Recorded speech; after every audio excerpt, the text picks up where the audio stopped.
अस्सलाम वालेकुम की हाल चाल जो ठीक ठाक जो अल्लाह पाक ਤੁਹਾਡੇ ਤੇ ਆਪਣੀਆਂ ਰਹਿਮਤਾਂ ਕਰੇ ਬਰਕਤਾਂ ਤੁਹਾਡੇ ਰਿਜ਼ਕ ਦੇ ਵਿੱਚ ਡਾਲੇ ਤੁਹਾਡੇ ਮਾਲ ਜਾਨ ਦੇ ਵਿੱਚ ਬਰਕਤਾਂ ਡਾਲੇ। ਅੱਜ ਆਏ ਆ ਅਸੀਂ ਫਿਰ ਡੇਰੇ ਠੀਕ ਆ ਨਾਲੇ ਵੇਖਣ ਆਏ ਵੀ ਲਸਣ ਕੁੱਟਣ ਪੱਟਣ ਦੇ ਵੀ ਲਾਗੇ ਹੋਇਆ ਕਿ ਨਹੀਂ ਹਜੇ ਕਿਹੜੀ ਕਿਹੜੀ ਇਹਨੂੰ ਗੱਡੀ ਪਈ ਆ ਨਾਲੇ ਆਪਾਂ ਸੈਰ ਕਸੂਰ ਕਰਨਾ ਹੈ ਸਾਰੇ ਰਲ ਹੋ ਕੇ ਤੇ ਵਿਖਾਉਂਦੇ ਆ ਤੁਹਾਨੂੰ ਲਸਣ ਵੀ ਕਿਹੜਾ ਕਿਹੜਾ ਲਸਣ ਹੋਇਆ। अजा लसन वेखो जरा अल्लाह पाक ने बहुत कितना भी कैसा खिड़िया पिया ते एक आप गड्डी पुट के चेक करने नाले नाले चेक करने ते नाले वेने भी किड़ी किड़ी होई बिस्मिल्लाह दी बरकत। लो जी माशाअल्लाह वेखो पूरी गंढी बन गई है अजे कोई तकरीबन इनू महीना डेढ़ महीना लग जाना वा पुट्टन ते देखो कैसी मतलब गंढी बन गई है इदा ही है तकरीबन सारा ही ना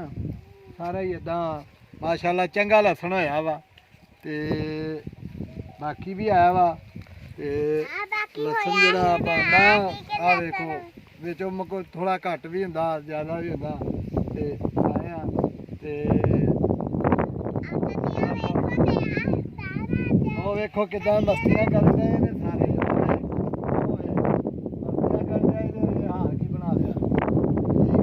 बैठा बचना चुंगला मस्तियां कर घरों आए जाना डेरे आवे बह गए दोवें भरा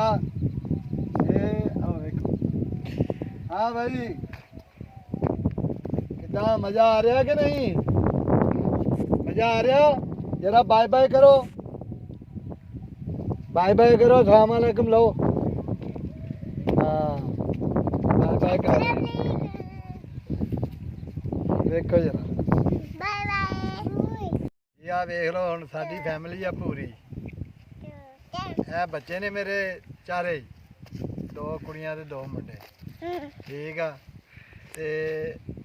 आ बीजी सरों आ ते लूसन बीजिया दे विच सरों होई है जिहदे असीं बैठे आ। वीडियो बनाउण दा मकसद ये आ भी जिहड़े साडे परदेसी भाई ने ना वो अपनी मिट्टी दे नाल ना जुड़े रहन ताकि वो अपनी मिट्टी नूं अपने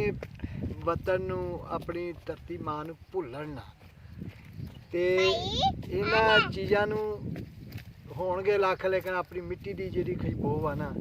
वो असी मतलब आने भी वो महसूस कर ये करके वीडियो बनाउण दा मकसद ये आ। बाकी घाटे वाधे जिंदगी दे नाल हुंदे आ साडी वीडियो चंगी लगे ते लाइक ते शेयर ते कमेंट मारिया करो यार जरा कोई मसला मसाइल आ ठीक आ ते अपनी दुआवां दे विच सानूं याद रखो ते सबसक्राइब करो चैनल नूं मेहरबानी। अस्सलाम वालेकुम अल्लाह हाफिज़।